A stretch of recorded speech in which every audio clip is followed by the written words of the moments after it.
Endi hammani qiziqtirgan savol. Har bitta bo'yizga qancha gonorar olasiz? Mo'ykada ishlab yurgan paytimda Kletkada kim bilan kelajakda urush niyatingiz bor? Ruslan Maxachev, Assalomu alaykum Instagram. Bugun Bahaka Team jamoasiga kelganmiz, zaliga.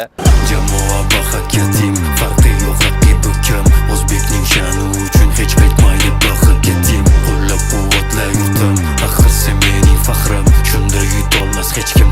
Habib Gaziyev bilan intervyu olgani. Из Узбекистана Habib Азиатский King Kong Gaziyev. Xudo xolasa intervyumizni kuzatib boringlar, qiziq bo'ladi. Assalomu alaykum Instagram. Bugungi suhbatdoshimiz Habib Gaziyev, Bahaka Team jamoasi a'zosi. 3-0 rekordi, menimcha boshlanishiga yomon emas. Bahonada qancha gonorar topishni ham so'rab olamiz. Habib, assalomu alaykum assalom. Yaxshimisiz? Sog'ligingiz yaxshimi? Xo'p, karyerada nima yangiliklar? Karyerada aka shu yangiliklarni kutyapmiz. Tayyorgarliklar davom bo'lyapti. Xudo xolasa may oyida yangiliklarni kutyapmiz. 4-jangni o'tkazishga. O'zimizda Humo Arenada bo'ladi. Zo'r, ya'ni O'zbekistonda bo'ladi. O'zbekistonda bo'ladi. O'shanga yangiliklar kutyapmiz. Siz Bahaka Team sport klubi a'zosisiz. Bahodir aka o'zlari sportsmenlar olib chiqadilar. Sponsorlik qiladilar. Qachondan beri bu klubda a'zosiz? Bahaka Team jamoasi ochilganiga deyarli 8 oycha bo'lib qoldi. Zo'r. Bahaka Team jamoasini birinchi sportsmeni o'zimman. Birinchi qaldirg'ochi. Voy, zo'r. 8 oydan beri mana boshladik mashg'ulotlarni. Davom ettiryapmiz, xudo xolasa. Planlarimiz katta. Katta planlarimiz bor. Zo'r. Азиатский King Kong qatdan kelgan unaqa ideya вообще? Азиатский King Kong laqabini Bahodir akam topgan. Chunki здоровый bo'lganim uchun, katta bo'lganim uchun jismingizga moslab o'zlari tanlab berganlar. Mana shu laqab bilan ketyapmiz. Shu laqab bilan именно West Uzbekistan tanishni boshlagan. Shu laqabni olib ketyapmiz. Zo'r. Zo'r. Qarang, 3-0 rekordingiz hozir. Oktagon ligadasiz. U ligada sizga sopernik o'zingiz tanlaysizmi yoki bo'lmasam o'zlari tanlab berishadimi? Yo'q, biz o'zimiz tanlaydigan darajaga hali yetmadik. Chunki hali birinchi, ikkinchi etaplardan endi o'tyapmiz. O'shanga bizga tashashadi. Biz hali sopernik отказ qilmadik. Bizga masalan kimni bersa, gap yo'q, urishaman deysiz. Kimni bersa urushyapmiz. Ya'ni unaqa отказ qilib sopernik tanlab unaqa qilmadik hali shu paytgacha. Inshaalloh bu yoqqa ham qilmaymiz. Kimni bersa o'shadan urishamiz. Yana bitta savolim bor. Kletkada kim bilan kelajakda urush niyatingiz bor? Ya'ni sportivniy interes, чисто sportivniy interes. O'zingizni kuchingizni sinab ko'rgani. Shu o'zimni vesovoy kategoriyamda, hozir ikkita vesovoy kategoriyada urushyapman. 93 plus. Полутяжелый и тяжелый весda.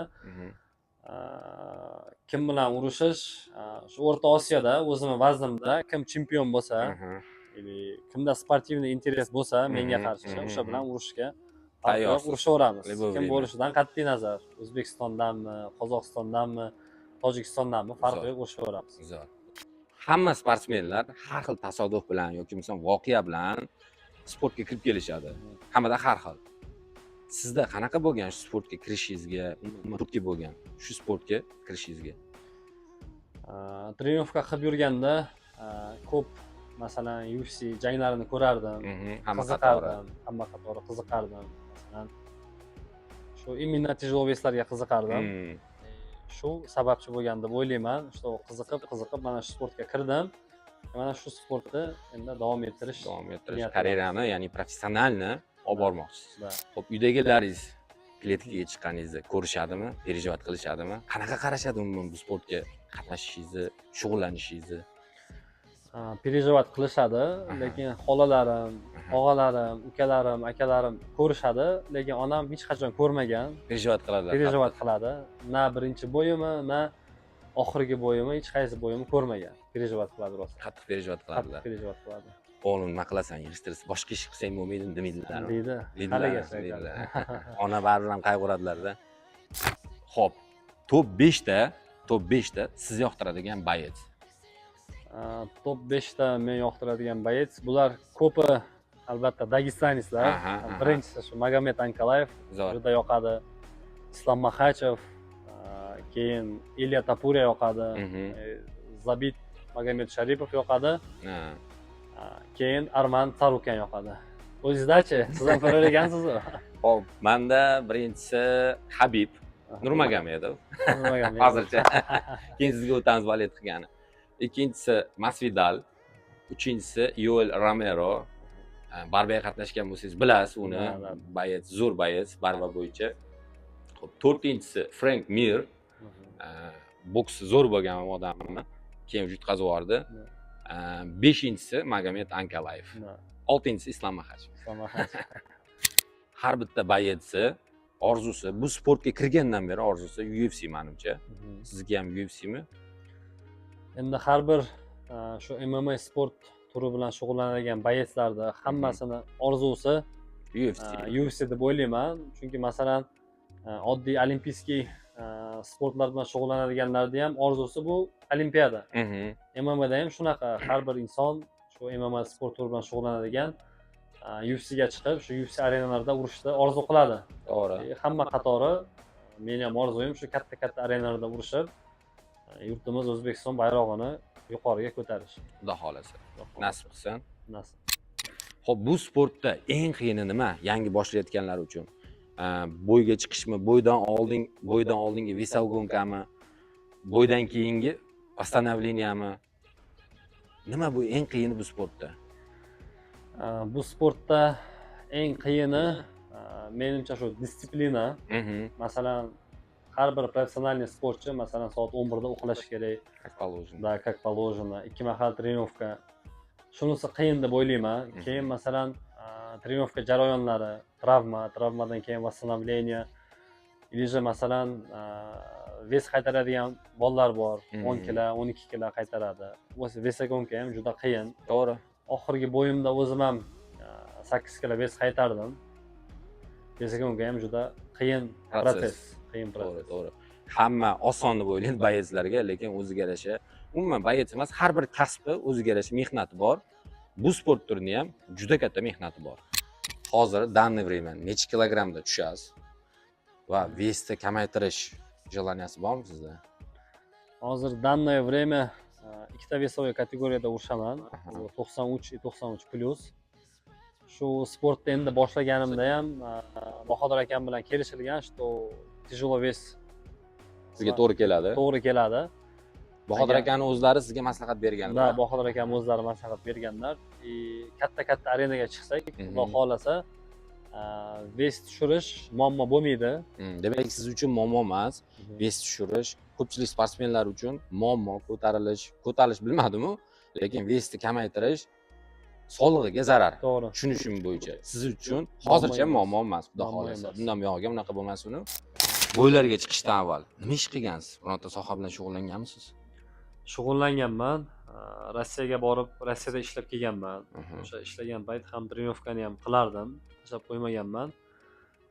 Keyin O'zbekistonga qaytganimda, shu 1 yil oldin O'zbekistonga qaytdim. O'shanda Bahodir akamning ukasi bor. O'shani mo'ykasida ishlardim. O'sha mo'ykada ishlab yurgan paytimda shu Bahodir akamning ukasi Bahodir akam bilan tanishtirdi. Keyin Bahodir akam aytdi, trenovkani davom qilasanmi dedi. Siz уже deyarli tashab qo'ydingiz o'zingizni. Tashab qo'yganman. 1 yil trenovka qilmaganman. Sport formadan ozgina chiqib qolgan bo'lganman. Travmam bo'lgan chunki. O'shanda Bahodir akam aytgan, trenovkani boshlaysanmi degan. Boshlayman deganman. O'sha kundan beri mana ishni ham tashlab shu sportga kirib ketdik. Bahodir akam o'zi полностью sponsorировать qilib yordam beradi janglarga olib chiqishga. Ya'ni rivok bo'lgan ekanda sizga buyog'iga yana ham yaxshilanib ketdi karyerangiz. Zo'r. Hammaga endi qiziq bo'lgan savol, har bitta bo'yingizga qancha gonorar olasiz? Bu savol hammani qiziqtiradigan savol deb o'ylayman, chunki Instagramda даже men ko'rmagan, tanimagan insonlar ham yozadi. Qancha gonorar oldingiz deb hayron qolib ketaman. Bu gonorar shunaqa masalaki, sportsmenda reytingga qarab beriladi. Masalan, sizni reytingingiz qanaqa, sizni sopernigingizni reytingi qanaqa. Lekin shu insonlar o'ylaydigan darajadagi Dahshatli pul emas. Dahshatli pul emas. To'g'ri, men ham fikringizga qo'shilaman. har bitta sohani boshlaganda birinchi fokus pulga emas, optga qaratish kerak. To'g'ri. Ya'ni sizda opt ketyapti. Sizda fokus pulga emas, optga qaratilgan. To'g'ri. Zo'r. Xo'p, zalni ko'rdik. Juda ham katta, chiroyli, har bitta sportsmen havas qiladigan zal. Bu zal qachon ochiladi o'zi, Habib? Bu zal xudo xolasa may oyida ochiladi. Ko'rganingizdek zal juda katta. Juda ham katta. 3 ta trenirovочный zonasi bor. Ya'ni 3 Uchinchi etaj. etajda yo'q, 3 etajda trenirovочный zona bor, keyin 4-etajda bor, keyin bizning balkonimiz bor. Letniy trenirovочный zona, bu yerda crossfitlar, meshoklar bo'ladi u yerda ham. Ya'ni hamma sharoit bo'ladi. Hamma sharoit Bo'yga bor. tayyorgarlik ko'rgani, hamma sharoit o'tida o'qilingan. Hamma sharoit bor. Habib, kelajakdagi karyeringizga omad tilaymiz. Samimiy suhbat uchun juda ham katta rahmat. Juda ham skromniy bola ekan. Men ko'rinishidan boshqacha bo'ladi deb o'yladim. Lekin juda ham sodda, o'zimizni jaydari bola ekan. Kelajakdagi karyeringizga omad tilayman. Именно siz kutgan zonok bo'lsin. Danavaytdan Habib ukam UFC'ga qabul qilinding degan. Обязательно omad tilab qolamiz. O'zimizni omonlikdan chiqqan bayet Habib maksimalni like ayamaymiz. Kommentariyada Bahaka Team deb yozsalaring, xudo xolasa o'xshasa Bahodir akani o'zlari bilan intervyu qilishga harakat qilamiz.